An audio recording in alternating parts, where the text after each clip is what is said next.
امرأة، ومن بشرة سمراء، ومن أصول آسيوية، وأول نائبة للرئيس في أمريكا. إنها كامالا هاريس.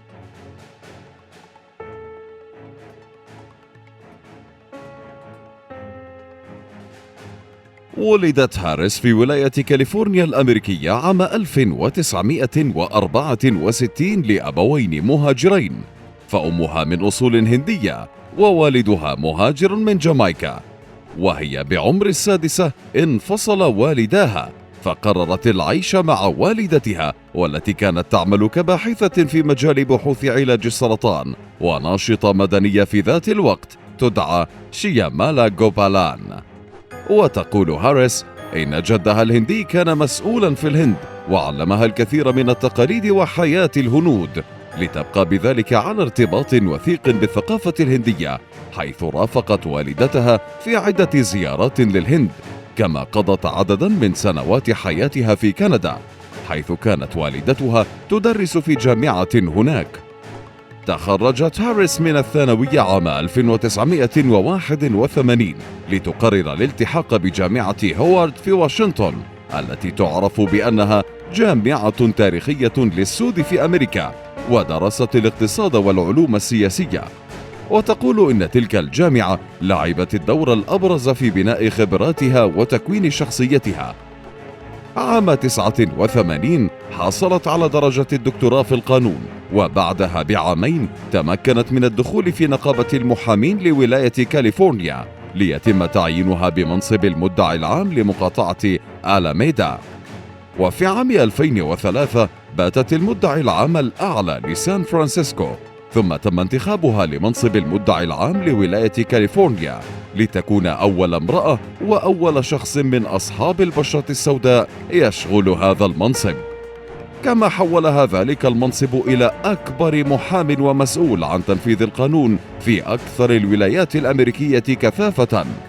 سبق ذلك كله انضمامها للحزب الديمقراطي، ومع عملها في كل تلك المناصب حصلت هاريس على سمعة جيدة في أوساط الحزب، ما شجعها على التقدم خطوة كبيرة للأمام، فقررت الترشح لانتخابات مجلس الشيوخ عام 2017.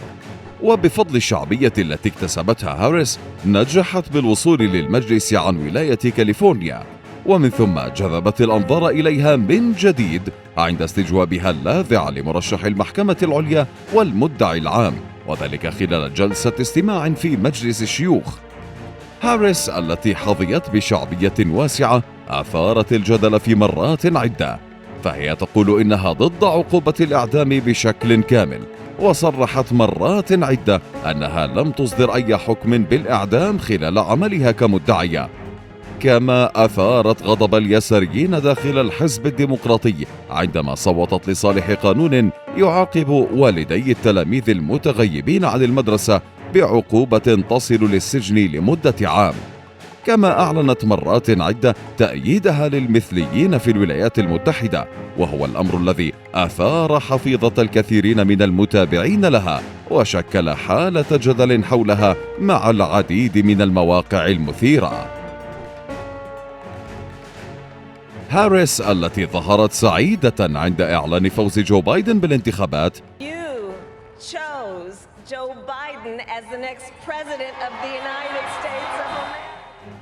لم تكن كذلك قبل عام من تلك اللقطة، فقد كانت المنافسة الأولى لبايدن في الانتخابات الرئاسية عن الحزب الديمقراطي، واعتقد الكثير أنها متجهة لمواجهة ترامب على منصب الرئيس.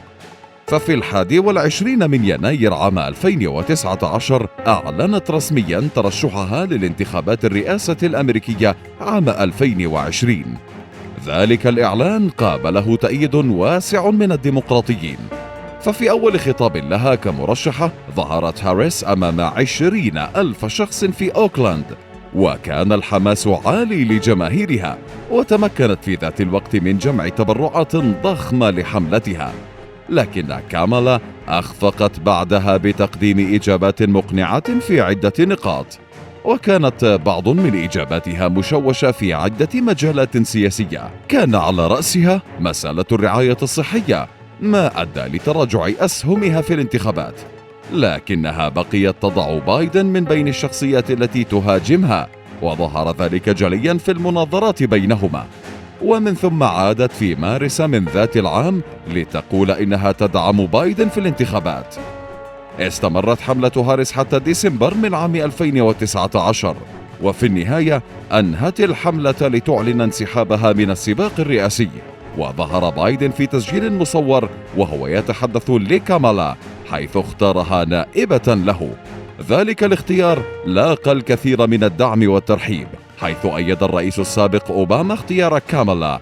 وجاءت اللحظة الحاسمة في نوفمبر من عام 2020 عندما أعلن عن فوز جو بايدن بالانتخابات الرئاسية، لتكون كامالا أول امرأة تشغل منصب نائبة الرئيس في الولايات المتحدة.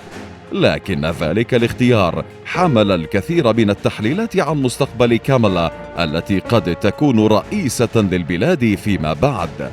فكيف ذلك؟ منصب نائب الرئيس غالبا ما يأتي لهدف استراتيجي بالنسبة للأحزاب، وهو كسب أصوات الناخبين وإقناعهم أكثر. وفي حالة كامالا صاحبة الجدل الكبير فهو له دور كبير، إذ أن كامالا قد تقنع الناخبين بعد شغلها لذلك المنصب. فمع تنصيب بايدن سيكون عمره 78 عاما بالتحديد، وبذلك يكون أكبر رئيس سنا بتاريخ الولايات المتحدة، ومن الممكن ألا يتمكن من إكمال ولايته ل4 سنوات. وهنا ستكون كامالا هي من سيشغل منصب الرئيس دون انتخابات جديدة أو تزكية من أحد، وبذلك تكون من جديد قد حصلت على لقب أول امرأة تتولى رئاسة الولايات المتحدة. وفي حال أكمل بايدن فترة حكمه فقد نشاهد كامالا مرشحة أساسية للحزب الديمقراطي في انتخابات عام 2024. كامالا التي باتت اليوم بالتحديد أول امرأة تشغل منصب نائب الرئيس، يمكننا القول أنها ثاني أعداء الرئيس السابق دونالد ترامب، لأن نانسي بيلوسي بالتأكيد قد سبقتها في عداء ترامب، والتي سنروي لكم قصتها في فيديو لاحق.